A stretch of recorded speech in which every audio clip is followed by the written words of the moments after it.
a souvent des idées reçues sur les bonifications familiales. Les collègues pensent souvent que s'ils habitent ensemble, s'ils travaillent dans le même département, ils n'ont pas le droit à des bonifications. A l'inverse, certains pensent avoir droit à une bonification automatique alors que ce n'est pas le cas. Par exemple, le fait d'avoir des enfants ne donne pas automatiquement droit à une bonification. Nous allons donc voir ici dans quelles conditions on peut obtenir une bonification familiale, quelles sont les bonifications accordées pour chaque situation, et selon les types de vœux, dans quel ordre on doit formuler ces vœux et quelles pièces fournir. Attention à bien respecter la date limite pour la transmission des dossiers et n'hésitez pas à consulter les pages dédiées aux bonifications familiales dans notre publication spéciale Intra. Vous pouvez obtenir une bonification familiale, c'est-à-dire des points supplémentaires, dans 3 situations. Pour vous rapprocher de la résidence professionnelle ou privée de votre conjoint ou conjointe, il s'agit de la bonification pour rapprochement de conjoints. Pour vous rapprocher de la résidence professionnelle ou privée de votre ex-conjoint ou conjointe, afin de faciliter l'alternance de résidence de l'enfant ou les droits de visite de l'enfant que vous avez en commun. Il s'agit de la bonification pour autorité parentale conjointe. Dans ces 2 premiers cas, vous devez prouver que votre conjoint ou ex-conjoint exerce une activité professionnelle ou qu'il est inscrit à Pôle emploi ou qu'il a une promesse d'embauche pour le 1er septembre 2021. Vous pouvez prétendre à cette bonification dès lors que votre conjoint ou ex-conjoint exerce cette activité professionnelle dans une commune différente de la vôtre. À partir du moment où les 2 résidences professionnelles sont dans 2 communes différentes, vous pouvez choisir de bénéficier de la bonification sur la résidence professionnelle ou sur la résidence privée de votre conjoint. La 3e situation qui ouvre droit à des bonifications familiales est la mutation simultanée de conjoint, qui garantit au personnel d'enseignement, d'éducation ou d'orientation conjoint d'être affecté dans le même département.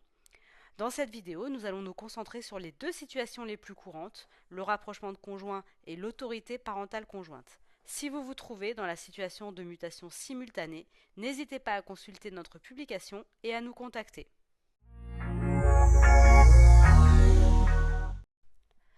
Dans ces 3 cas, vous pouvez prétendre à des bonifications, mais le nombre de points accordés varie en fonction des situations et surtout en fonction du type de vœu. Le principe général est que plus les vœux seront larges, plus vous obtiendrez de points. Ainsi, les vœux établissement ne donnent droit à aucune bonification familiale. Les vœux larges mais restreints à un type d'établissement, par exemple restreints au collège ou restreints au lycée, ne donnent pas droit non plus à des bonifications, sauf pour les agrégés qui peuvent restreindre leur demande à des lycées. Les types de vœux qui ouvrent droit à une bonification sont donc les vœux tout poste dans la commune, tout poste dans le groupement de communes, tout poste dans la zone de remplacement infradépartemental, pour lesquels vous obtenez une bonification de 30,2 points. Les vœux tout poste dans la zone de remplacement départemental, tout poste dans la zone de remplacement académique, tout poste dans le département et tout poste dans l'académie, pour lesquels vous obtenez une bonification de 150,2 points. Attention, si vous êtes dans le cas d'une mutation simultanée, ces bonifications sont légèrement différentes. À ces points peuvent s'ajouter une bonification de séparation. La séparation s'apprécie sur la résidence professionnelle ou privée.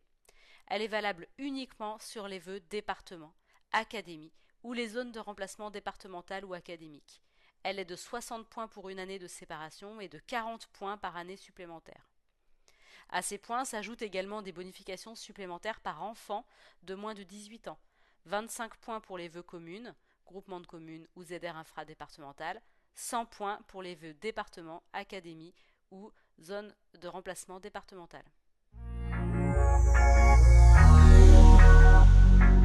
Les premiers vœux bonifiables doivent être formulés dans le département du rapprochement de conjoints saisi sur SIAM. Si vous êtes entrant de l'Inter, vous avez saisi ce département lors de la phase inter et vous ne pouvez plus le modifier. Seules les bonifications accordées à l'Inter sont reprises à l'Intra. Si vous êtes titulaire de l'Académie de Versailles, vous devez d'abord renseigner votre situation familiale dans l'onglet « Consulter et éventuellement modifier votre dossier sur SIAM » pour y entrer le département choisi. Attention, l'ordre des vœux est primordial pour déclencher les bonifications. Une erreur d'ordre peut compromettre la totalité de votre demande. Le premier vœu commune de la demande, quel que soit son rang de vœu, doit être situé dans le département saisi sur SIAM et validé pour que les autres vœux communes ou groupements de communes ou zones de remplacement infradépartementales soient bonifiés. C'est le même principe pour les vœux départements ou pour les vœux zones de remplacement départementales. Prenons 2 exemples. Dans ce premier exemple, le rapprochement de conjoints est demandé sur une résidence privée située à Étampes, dans l'Essonne, le 91. Le département saisi sur Siam est donc le 91. Dans ce premier cas, le premier vœu est un vœu établissement. Il n'est donc pas bonifié. Les vœux suivants sont des vœux communes. Comme le vœu 2 est une commune du 91, tous les vœux communes sont ensuite bonifiés. Le vœu 5, lui, est un vœu département, le 91. Il est donc bonifié, tout comme le vœu suivant, qui est le département 78. Dans cette situation, si le vœu 2 avait été une commune du 92, et non pas du 91, tous les autres vœux communes ou groupements de communes, les vœux 3, 4 et 7, n'auraient pas été bonifiés. De la même façon, si le vœu 5 avait été un département autre que le 91, l'autre vœu département, le vœu 6, n'aurait pas eu de bonification. Dans notre deuxième exemple, le rapprochement de conjoints est demandé sur une résidence professionnelle située à Bagneux, dans le 92. Dans ce cas, le premier vœu n'est pas bonifié car il s'agit d'un vœu établissement. Le deuxième non plus, puisque c'est un vœu restreint au lycée. Le premier vœu bonifié est le vœu 3 qui porte sur le département du 92. Puis, le vœu 4 est un vœu commune du 92, il est donc bonifié, ainsi que les vœux suivants. Ici, si le vœu 4 n'avait pas porté sur une commune du 92, les autres vœux communes ou ZR infradépartementales, les vœux 5 et 6, n'auraient pas été bonifiés. Si vous avez obtenu Versailles à l'Inter, alors que vous aviez demandé un rapprochement de conjoints sur un département d'une académie limitrophe, alors vos premiers vœux bonifiables doivent être formulés dans le département limitrophe de l'académie demandée. Par exemple, vous êtes muté à Versailles, mais aviez demandé l'académie de Paris en vœu 1. Il faudra que les vœux bonifiables soient dans le 92, limitrophe de l'académie de Paris, et que vous suiviez les mêmes règles qu'expliquées précédemment. Attention, si vous aviez demandé un rapprochement de conjoints sur une académie non limitrophe de l'académie de Versailles, vous n'avez plus droit aux bonifications familiales à l'intra. Si vous êtes entrant de l'Inter et que vous aviez obtenu un rapprochement de conjoints à l'Inter, vous n'avez pas de pièces justificatives à fournir. Votre situation familiale a déjà été étudiée.